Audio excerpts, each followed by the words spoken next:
Hey, this is Pete from 21st Century Prepper. In this week's podcast, we'll be discussing the spring storms that'll be happening pretty soon. With me is Skip. Evening, everybody. And Tony. Hello, everyone. And Crystal. Hello. Well, Crystal, you live in the lovely Tornado Alley part of the country. You've already seen some storms this spring already, or winter, whatever it is still right now. What do you do in this time of year to get prepared for that? Well, the first thing we do is we always take a look at our insurance policy, just make sure there's no updates, things like that. Outside of the insurance paperwork is we just want to make sure that we have, just pretty much like any other prep, you have, extra batteries, lighting sources, extra food and things like that. But really for spring storms, there's not, at least where we are, we're dealing with tornadoes here, there's not a whole lot that you can do. You can't outrun them. We tend to try to go underground if possible. So what I would recommend people in my neck of the woods to do right now, while we're still kind of waiting for the buildup of the spring, is to go ahead and open up those root cellars that you have, or the just the underground shelters that you have. Open them up, air them out, double check to make sure that all your food is still good. The rats haven't been in that. Make sure you replace any batteries if you need to. Just kind of make sure that you're taking a look at it now, because the last thing you want is to rush your family in something that you think you've prepared and there's a foot of water, or the snakes have taken over, or you have spiders the size of your face in there. So that's what I'd recommend for people right now. Okay. Sort of like that hurricane comes through and you go to start your generator and it doesn't start because something's wrong with it. So always check your preps. Yes. For us here, we do get quite a few tornadoes in Minnesota, but they're kind of, rumbling across the plains from Montana and Wyoming. It's a good long ways off. We can watch them develop, and we're not, like almost instant storms here. It's more like, oh, here comes something, watch out, and like 6 hours later, we're finally getting something. Right. So around here, we're not huge on tornadoes. There was a town 25 miles away that got hammered a few years ago. It was actually on one of the storm shows. I can't remember which storm chaser was in town. But yeah, they had video of it coming through town, and people were kind of oblivious. In the show, they showed people watering their lawn still, and and they're like screaming at people to get inside. Not a huge awareness around here. We have basements here that other parts of the country don't have basements. Every house I know and that I've been in town has a basement, and right. Either a full-size basement or a partial basement. Yeah, boom, get down there, and it's pretty quick to get down there. Of course, a lot of people stand in the driveway and watch. So, hey, look at that! Yeah, you got to be YouTube famous, man. News, no. Yeah, got to be. Those famous. are the ones that catch the cool video. True. No, don't stand in your driveway and watch the tornado coming. Don't stand in front of your picture window and watch the tornado. Get in your shelter. That's a PSA right here. Get in your shelter. Your wife's yelling at you anyway to do it. Get down there. So, yeah. So no tornado selfies. No, hey, look at me.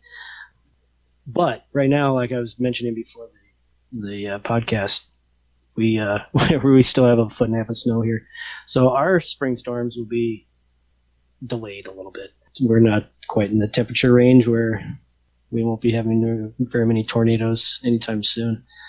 As far as Tony and Skip, how are you guys rating for spring storms? Well, usually we get the stuff that goes through Crystal's way, the Southern Plains type storms that come over here. Most times when they hit the bay, the cold weather knocks it out of them, but when we do have one that makes it across the bay, it's usually a doozy. So after the winter, I generally make sure my generator's changed oil, drain the gas, whatever needs to be done with that. We have a ton of debris from every winter snowstorm, so I go out there and I have to, clean the limbs up and 250 pounds of leaves and just get the yard ready for spring. That's about all I really do. Clean the gutters out. That's a big one. That's a really big one that people need to be aware of is, getting that cleaned out, or else you could have rotten wood on your roof and fascia and everything else. Yeah. I was doing something last fall or late summer, and I had just cleaned out the gutters in the spring. And I look up, and there's like a bush growing out of my gutter. I'm like, where'd that come from? Yeah, it doesn't take much. I mean, it literally been 3 months since I'd been up there, and it collected enough dirt or something, and a seed had gotten in there, and there's a freaking bush growing out of my gutter. Yeah, acorns are good literally for that. had been up there 3 months before, maybe 4. And so get up there and clean those gutters out at least twice a year. I would say go ahead and invest in gutter guards too. I mean, they're not That very too, much. Yeah. One other thing I forgot to mention is also while you're up there cleaning your gutters out, it's a good time to inspect your roof because, spring showers, winter winds, look for missing or cracked shingles, stuff like that. Or slight roof damage can add a big bill really quickly. Oh, yeah. Partially what I do here, especially if there's a storm going to be coming through, is just collect loose debris in the yard. We have toys in the yard, so those get picked up and put away. Lawn chairs get stacked or put away, just so there's a little less something to blow around if there's going to be a big hoo-ha coming through. You might not get a tree branch through your window, but you could get a lawn chair. Yeah, so like up in my area, or any area really that's, like you said, you used to have 1.5 feet of snow. I still have about 1.5 feet of snow as well. And kind of like when your area, everyone up here has basements. So the problem up here when it's spring, we get so much precipitation that it just changes from snow to rain. So in the spring, our biggest problem is basements flooding. Yeah. And I work at a hardware store. This time of year, people are already starting to talk or buy them. We cannot keep sump pumps on the shelf. They go fast. I mean, they're just, as soon as we get them in, they're gone. We get trucked in 3 days a week, and they get on the shelf, and people know. And they're just gone. And it's going to be like that for the rest of the spring. So if there's a way you can get down there, test out your sump pump, the best way to do that really is if you have one that's submerged under the floor with a little bucket or they built into there, just dump some water in there and see if your sump pump kicks on. Other than that, just find a way to make sure that it's pumping water out. And make sure, for the sump pump, make sure your downspouts are connected. Yes, Mm-hmm. that's important. Because that happened to me. Previous house, the downspout, I think I'd taken off to mow, and I didn't get back on. Now I have ones that flip up, but still, unless you flip it down, it's sitting there, but it's it's up against the house. And we had been in the house for, I don't know how many years it had been, 4, 5, and rain. And the house across the way, they brought in 24 yards of fill to build the house, and their sump pump ran 24 hours a day practically because they built it against some wetlands. But we didn't even have a sump pump, and the hole was never had any water in it until I left that downspout off. And I was working overnights, and the wife calls me and says, "Hey, we got water in the basement." Luckily, we hadn't finished the basement yet.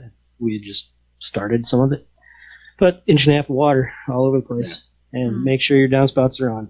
That leads you to the next thing too. I mean, like as Pete was saying, that if, or even if your sump pump goes bad or something like that, kind of prepare for that. Like up in my area, people have basements, but they're not really livable. You might have your broiler or any kind of home heating system, your furnace. People use them for storage. So just, if you use them for storage and you think that that's all that's in your basement, and you're worried that it might flood, just find a way to keep that stuff off the ground. As for up here, it's actually code that all your appliances have to be on stilts or built off of the floor. So, if my basement does flood, I have 1.5 feet of flood water before it hits the bottom of my furnace. Yeah, I've seen that where they do that. Yeah, it's actually code in our area. Well, I mean, it's bad for me too because we live close to the river, and then we have all the rain, and our ground is naturally saturated anyhow. So it's not a lot of places for that water to go, except for in your basement. On that note, Tony, one thing that I'll throw in there, since you're on the topic of flooding, is to check your insurance, because most insurance policies don't cover flood damage. You have to optionally add that. So Yep. It's good advice for people. I know that last year there was a lot of people here that had flood damage, and they got no reimbursement because they didn't have the add-on federal flood insurance. And It's not that much money, and if you never need it, it's that's pretty great. cheap. Yeah, if you never Isn't need it? it, great. If you need it, you're going to be glad you got it. Yeah. It's a little off topic of the storm and weather and stuff like that, but I mean, everybody that's listening to this is most likely a prepper in one way or another. And the smartest way to be prepared is to have insurance. Yeah. Oh, yeah. It's very cheap, and when you need it, it has already paid for itself. Yeah, it's just one more thing that we do on a regular day, day-to-day basis now. 100 years ago, you didn't think of insurance, if they even had insurance. But nowadays, it's just you graduate from high school and you get a job and get insurance. There you go. It's a natural progression of society. That it sucks. I hate insurance. I hate the expense, but it's a necessity nowadays. So we don't even have a sump hole in this house. We have a full basement, no sump hole. We are all sand here. I can watch a storm where it's raining cats and dogs. I can't see the neighbor's house through the rain and look out and see 2 inches of water on the ground. And within 45 minutes of it stopping raining, there's no more water standing. Wow. It just, boom, it's gone. It's quite amazing. One of the preps you could do for flooding to watch your basement is make sure your landscape is correct.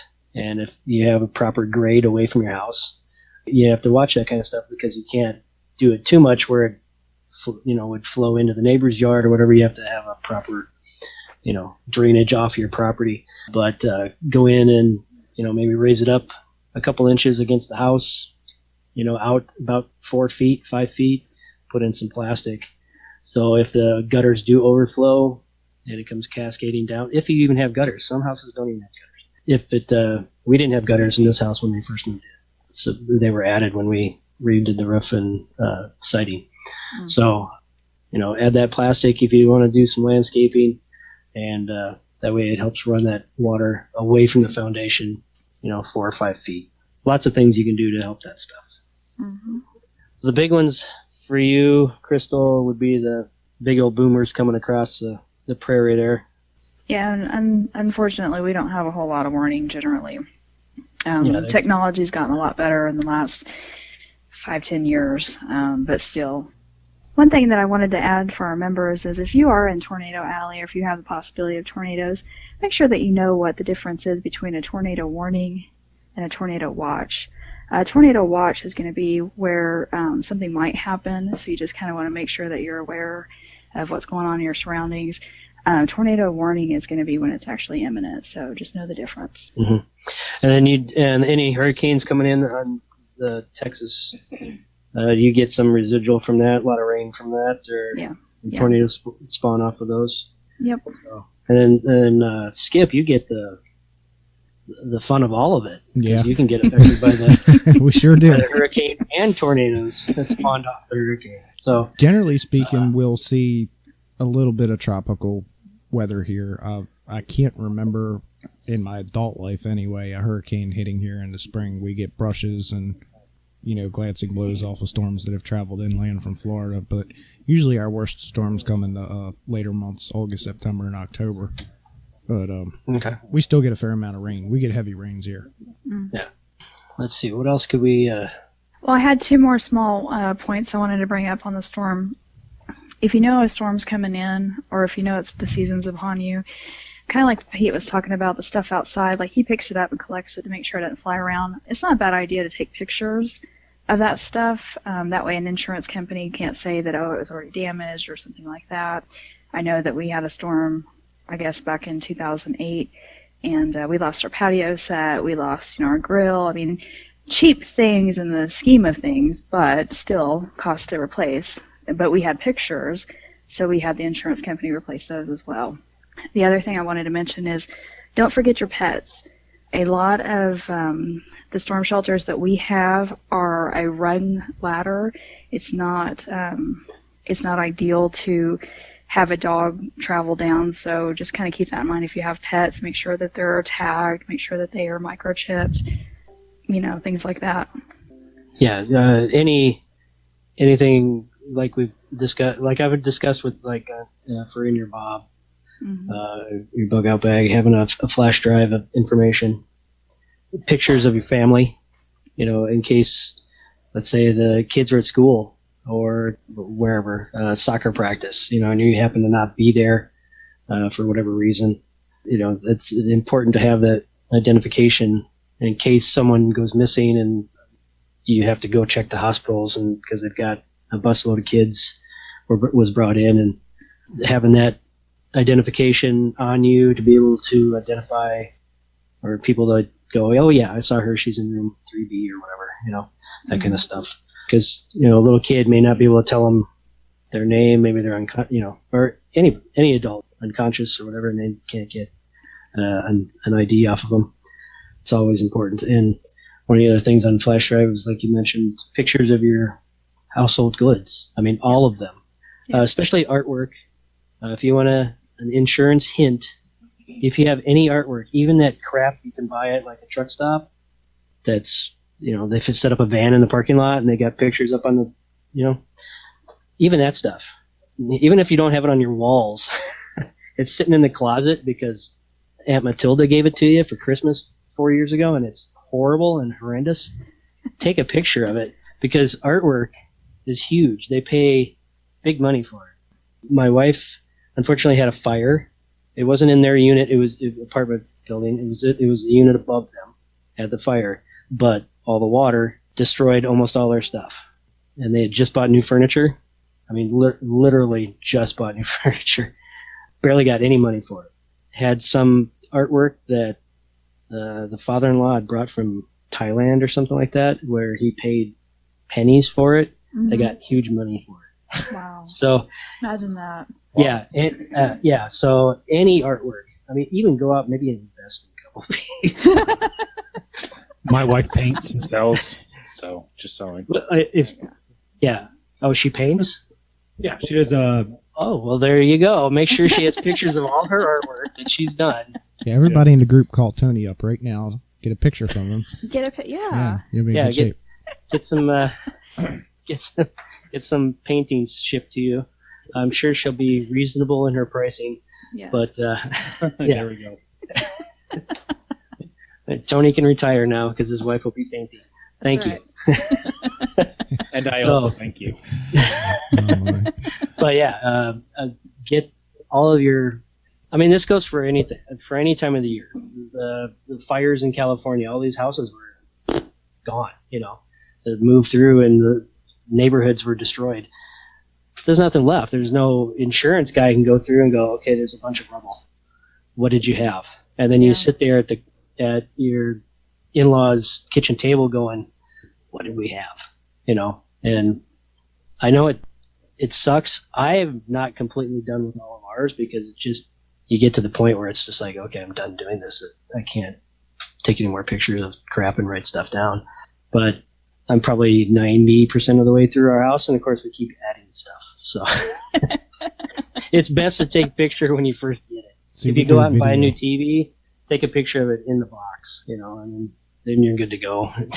Yeah, see, we do a video here. That way the video, you walk through the house and just describe everything that's on your video.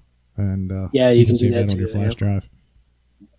You register a product, they go for the fill in the warranty thing and online and whatever, and then they have record that you have that one. They have the serial number, all that stuff. So very important. That's for anybody and all over the country, all over the world. Put your stuff on. I mean, it's easy nowadays with digital cameras. You don't have to worry about film processing and all that crap. So document everything you have. Is it really a phone? It's a pocket computer. So. There's Pete's hotspot right there. Yeah, don't call it a phone, even though it is a phone. One thing that we didn't mention here that I'd like to add, specifically talking about storm preparation, is if you don't have one, buy a NOAA weather alert radio. Make sure your batteries are charged in it. Yes. Make sure that you have the proper frequency. You can go right online to NOAA and look up the alert for your area. And you can also use Baofeng radio. It won't get the alerts. I was going to say that. Yeah. That one comes up on our page all the time. Right. People sharing that radio. Right. You can program. All you got to do is pick up your frequency for your local. You won't get the alerts unless you really know how to program that radio, but that's a different podcast. But that's a very, very important thing to have is information. And they're cheap. I mean, they're not very expensive. You can Exactly. pick them up at Walmart. I mean, Academy, all kinds of places. Yeah, exactly. Oh yeah. It freaked. I was gone one time, and our bedroom's on the second floor. Our weather radio was down in our basement, and it went off and freaked the hell out of my wife because all of a sudden she heard this talking. It was like 2 a.m. So yeah, it freaked her out. But now we've moved it to a different location, so hopefully we don't hear it quite as loudly. But and we do have links on the website to a plethora of information. We got FEMA on there. We've got the Global Disaster Alert System. It's an app.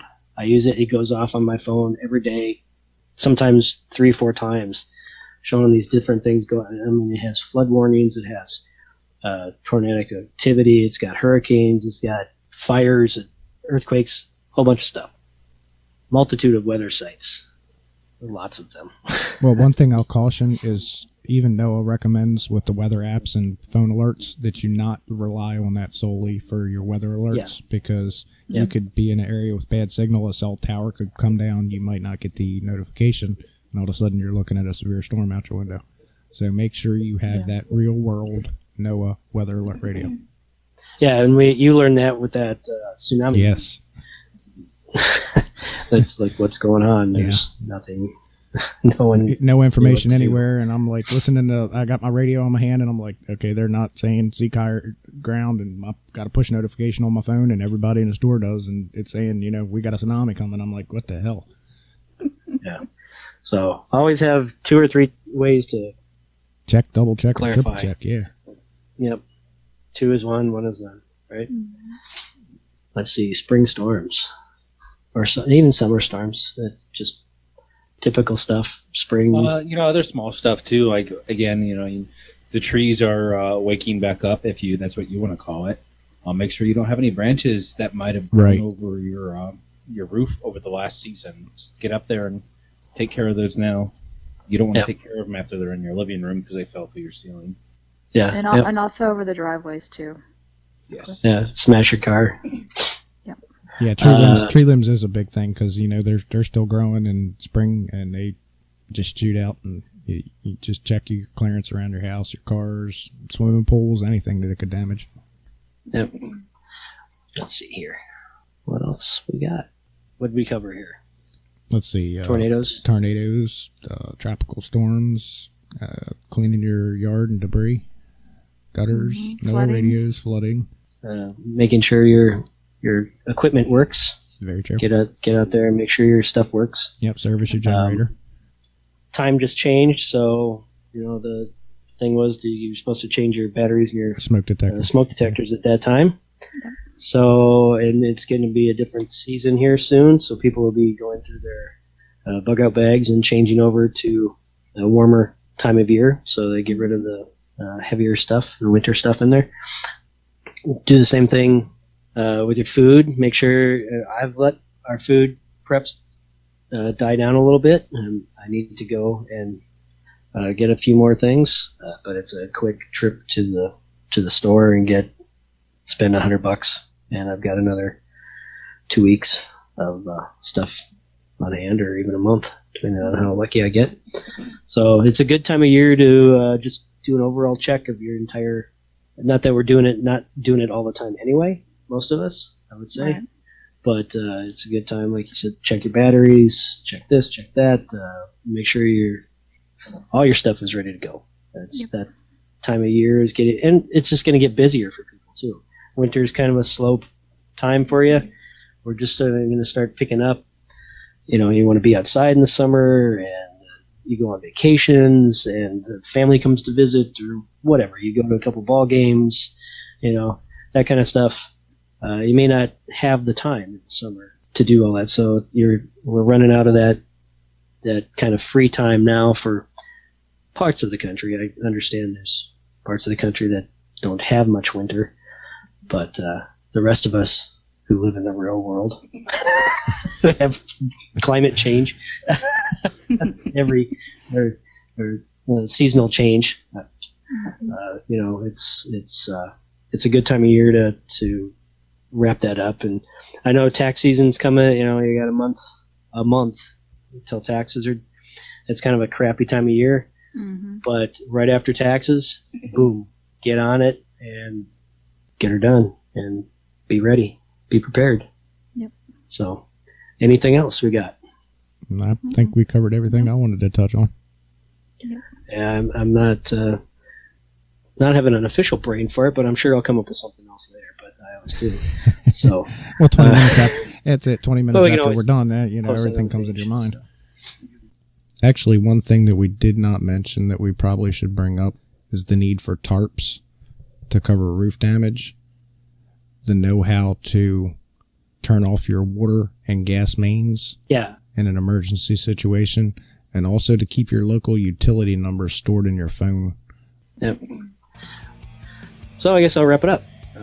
Make sure you check us out on Facebook, 21st Century Prepper, and also on the net at 21stcenturyprepper.net. Check out YouTube, Pinterest, what else we got? Instagram, and Twitter. Oh, MeWe. You got that MeWe thing, too.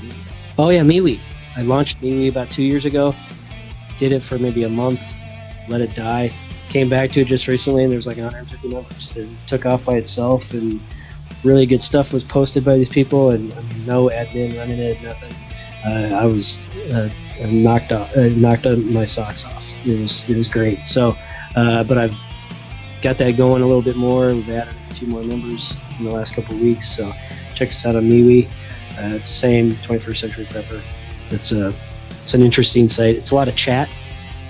It's more chat driven than Facebook is, but we do have a chat running on there. So thank you for listening.